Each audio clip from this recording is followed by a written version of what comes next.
පින්කමක් කරනකොට අපි ඒ සතර අපායෙන් මිදෙන එක නිවන් දකින්නවා කියන එක වැඩි හිතන්න ඕනේ නැහැ. එහෙමයි. ඒක අවසානයේ කරන ප්‍රාර්ථනාව.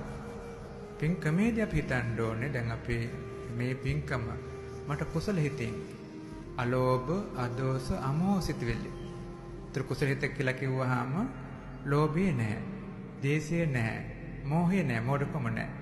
ඒතර මෙන්න මේ අලෝභ, අදෝස, අමෝහිත වෙලෙ යුතු මට මේ පින්කම කරගන්න ලැබේවා. ඒතර දැන් අපි බුද්ධ පූජාවක් කරනවා, බුද්ධ වන්දනාවක් කරනවා. අපි ඒ විදිහට පින්කම කරලා ඉවර වෙලා අවසානයේ ප්‍රාර්ථනාව තමයි අතෙන්ද ගන්නෙ. මේ සියලු පුණ්‍ය කර්මයන්ගේ ශක්ති බලයෙන් කිසිම දවසක සතර අපායට නම් නොවැටේවා. ඊළඟට මේ පුණ්‍ය කර්මයන්ගේ ආශිර්වාදයේ බලයෙන් මට නිරන්තරයෙන් කල්යාණ මිත්‍ර ඇසුර ලැබේවා. ඒ වගේම බුදුරජාණන් වහන්සේලා, පසේ බුදුරජාණන් වහන්සේලා, රහතන් වහන්සේලා නිරන්තරයෙන් ඇසුරු කරන්නට ලැබේවා. ඒ උතුමන් වහන්සේලාගේ ධර්මය අනුගමනය කරන්නට ලැබේවා. ශ්‍රාවකයන් වහන්සේලා අනුගමනය කරන්නට ලැබේවා. නිවන් දකිනාතෙක්ම සත්පුරුෂ ආශ්‍රය ලැබේවා. මේ වගේ ප්‍රාර්ථනාවන් කරන්නේ අර කුසලයේ අපි උත්පාදනය කරලා ඉවර වෙලා. ඒ නිසා පළමුවෙන් කළ යුත්තේ අපි කුසලයක් හදාගන්න එක.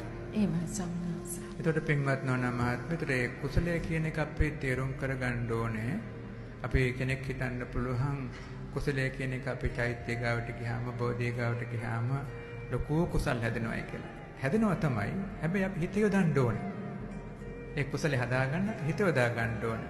මේ ඉන්න ජීවමාන බුදුරජාණන් වහන්සේ, උන්වහන්සේටයි මගේ මේ নমස්කාරය, මගේ මේ පූජාව. මේ වගේ අර ඒ තැන් වලට ගිහිල්ලා බුද්ධ සංඥාව, ඒ වගේ හිතේවිල්ල හදාගෙන අපි කටයුතු කළොත් තමයි අර කුසලයේ ප්‍රබලත්වයක් නිර්මාණය වෙන්නේ. ඒ කුසලය තමයි අපිට අර ගොඩාක් ප්‍රබල කුසලයක් බවට පත් වෙන්නේ.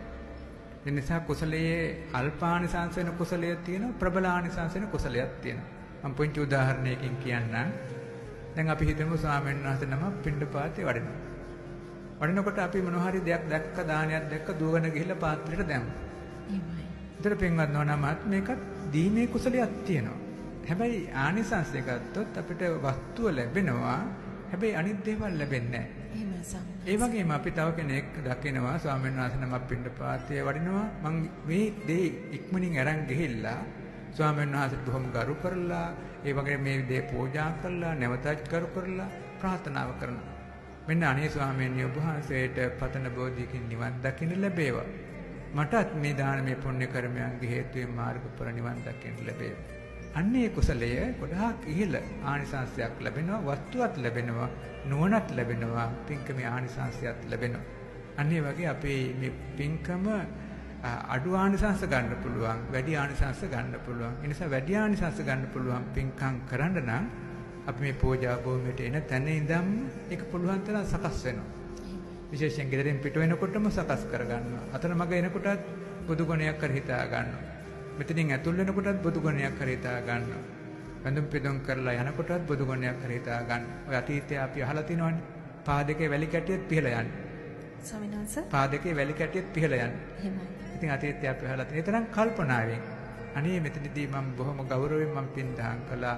ඒ නිසා මට මේ වැලි කැටයකටවත් හානියක් වෙන්න ඕනේ මේ පූජා භූමිය තුළ. අන්න ඒ වගේ ඒ අය බොහොම කල්පනාවෙන් පින් දහම් කළ බව සඳහන් වෙනවා. ඒ නිසා කුසලය වැඩි ආනිසංස ගන්න නම් අපි ඒ පිළිබඳ වැඩි අවධාරණයක් තිබ්බොත් තමයි හොඳ ආනිසංසයක්